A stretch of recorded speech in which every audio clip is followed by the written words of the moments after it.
Nafikiri tulio wengi sana tunamfahamu Suma Mnazaleti. Tulio wengi tunafahamu Suma Mnazaleti. Kwa miaka ya nyuma alikuwa ni rapper. Alikuwa ni moja ya wasanii ambao wanafanya vizuri sana. Lakini miaka ya hivi karibuni bana ameingia kwenye uchambuzi, hasa kwenye hii gemu ya muziki wa Bongo Flava. Japokuwa watu tofauti tofauti wamekuwa wakimkosoa kwa kile ambacho amekuwa akikiongea, na baadhi ya komenti nyingi kwenye mitandao watu wanamkosoa kuwa hajui nini ambacho anakuwa anakiongea.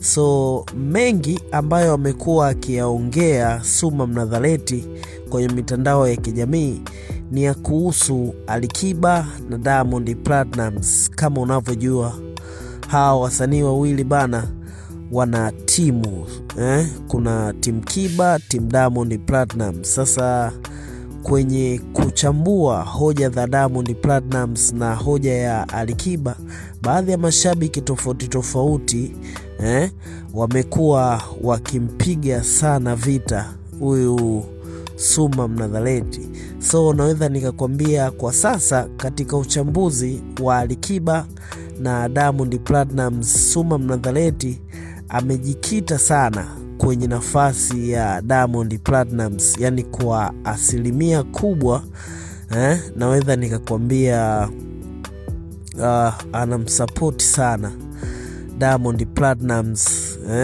Anamuongelea kwa mazuri mengi tu, huku akiwa anamkanyagia Alikiba. So kwa watoto wa mjini wanaita mtu wa aina hiyo ni kama chawa. So naweza nikasema kwa siku za hivi karibuni Suma Mnazaleti amejikita kwenye engo hiyo.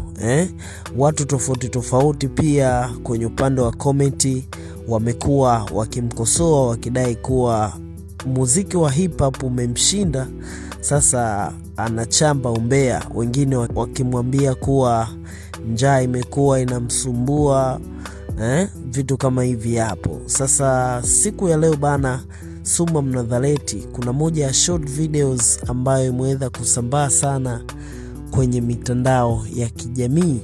Suma Mnazaleti akidai kuwa ile nafasi ambayo alikuwa nayo pale Wasafi Baba Levo, kama ikitokea nafasi kama ile pale, basi Diamond Platnumz ampe Suma Mnazaleti.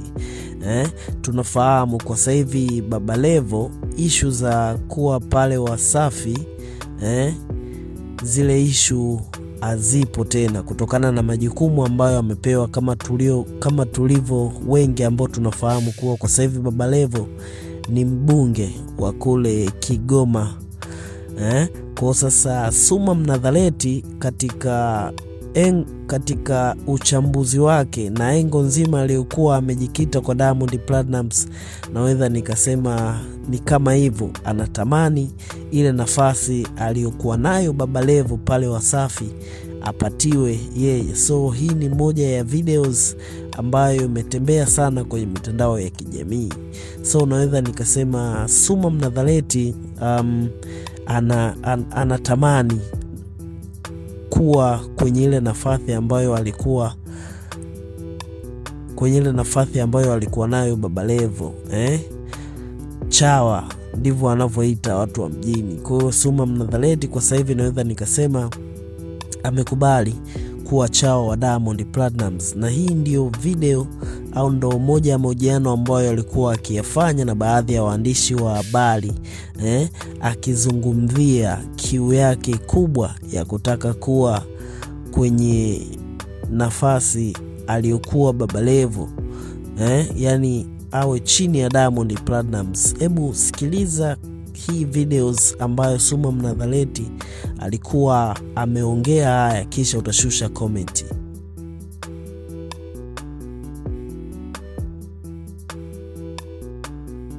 Kama Diamond anatafuta mtu wa kureplace nafasi ya Baba Levo, alafu ikaonekana huko mbeleni ni mimi, nitashukuru sana. Tashukuru sana kwa sababu njaa haimpendezi mtu. Kuwa karibu na Diamond, niwe mkweli, njaa haimpendezi mtu. Kuwa karibu na Diamond kutanifanya nisogee kutoka hatua niliyopo na kufika hatua kubwa. Kwa hiyo siwezi kukataa hiyo nafasi, na naiomba kweli kweli, kama Mungu atafanya wepesi, Diamond akaona Suma anafaa kuwa nafasi ya Baba Levo, nitashukuru, na nitakuwa mtoto mdogo wake Baba Levo. Nitaishi pale kama mtoto vizuri, tena mtoto mwenye heshima, ili maisha yaende vizuri. Uchambuzi sasa nitaendelea nao, lakini muda mwingi nitakuwa namsifia babangu kwa sababu nitakuwa nishaingizwa kwenye familia.